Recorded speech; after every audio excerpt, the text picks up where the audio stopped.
ऊपर उठने में वक्त तो लगता है, फिर चाहे सूरज ही क्यों ना हो, धीरे धीरे उगता है।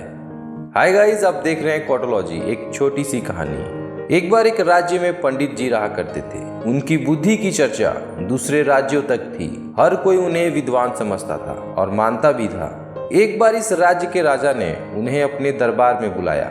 उनसे चर्चा शुरू हुई, बहुत सारी बातें हुई। जब पंडित जी जाने लगे तो राजा ने कहा, रुकिए ब्राह्मण देव, आपसे एक बात करनी थी।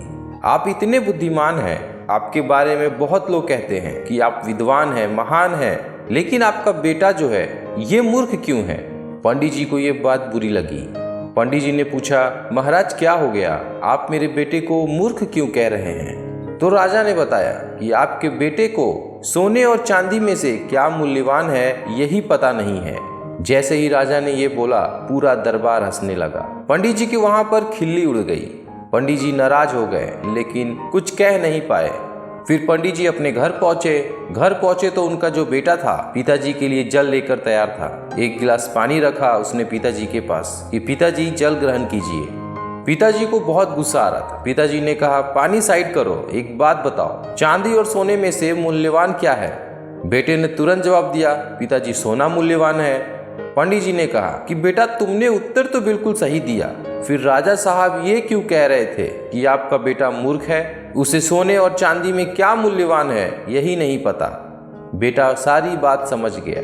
बेटे ने कहा, पापा आप बैठिए, मैं आपको सिर्फ एक बात बताना चाहता हूँ। रोजाना सुबह अपने विद्यालय के लिए निकलता हूँ जिस रास्ते से, राजा साहब वहाँ पर खुली दरबार लगाते हैं। राजा साहब के दरबार में बड़े बड़े लोग आते हैं, विद्वान लोग आते हैं। मैं रास्ते से जा रहा होता हूँ तो वो मुझे भी बुलाते हैं और बुला करके बस एक ही काम कहते हैं कि बेटा मेरे एक हाथ में सोने का सिक्का है, दूसरे हाथ में चांदी का सिक्का है, तुम्हें जो मूल्यवान लगता हो उसे उठाकर ले जाओ। मैं रोजाना वहां से चांदी का सिक्का लेकर आ जाता हूँ। फिर लोग मेरी मजाक उड़ाते हैं, मैं चुपचाप घर चला आता हूँ। तो पंडित जी ने कहा, जब तुम्हें मालूम है इन दोनों में से क्या मूल्यवान है तो सोने का सिक्का उठाकर घर आ जाओ ना एक बार। बार बार मेरी बेइज्जती, अपनी बेइज्जती क्यों करवा रहे हो इतने सारे लोगों के बीच में? बेटा जोर से हंसने लगा, बोला कि पिताजी मेरे साथ आइए। पिताजी को अंदर ले गया। उसने संदूक निकाली। जब उसने संदूक खोली, संदूक में ढेर सारे चांदी के सिक्के भरे हुए थे। यह जो पंडित जी थे यह उससे पूछने लगे कि यह सब कहाँ से आए? उसने बोला, पिताजी बस यही हो रहा है, हर दूसरे दिन यह खेल होता है। वहां जाता हूँ, चांदी का सिक्का लेकर के आ जाता हूँ, तभी तो आप देखिए पूरा संदूक भर गया है। जिस दिन मैंने सोने का सिक्का उठा लिया उस दिन यह खेल बंद हो जाएगा। पंडित जी तो बात समझ गए, लेकिन ये बात उन्हें पूरी दुनिया को बताना था। वो अपने बेटे को लेकर के राजा के दरबार में गए और राजा के दरबार में इस बेटे ने पूरी बात समझाई कि राजा साहब, रोजाना चांदी का सिक्का सिर्फ इसलिए उठाता हूँ क्योंकि मुझे बहुत सारे सिक्के मिल गए। जिस दिन मैंने सोने का सिक्का उठा लिया आप यह खेल खत्म कर देंगे। राजा बड़ा खुश हुआ। राजा ने सोने के सिक्के से भरी संदूक मंगाई और इस पंडित जी के बेटे को सौंप दिया और कहा कि तुम हो असली विद्वान।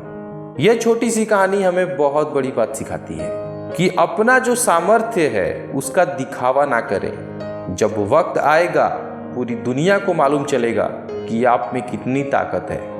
और अगर आप अपनी जिंदगी में संघर्ष कर रहे हैं तो इंतजार कीजिए, जिस दिन यह संघर्ष खत्म होगा उस दिन आप कोहिनूर की तरह चमकेंगे। और जाते जाते यही कहूंगा, क्यों जमीन पर बैठकर आसमान देखता है, अपने पंखों को खोल, जमाना सिर्फ उड़ान देखता है।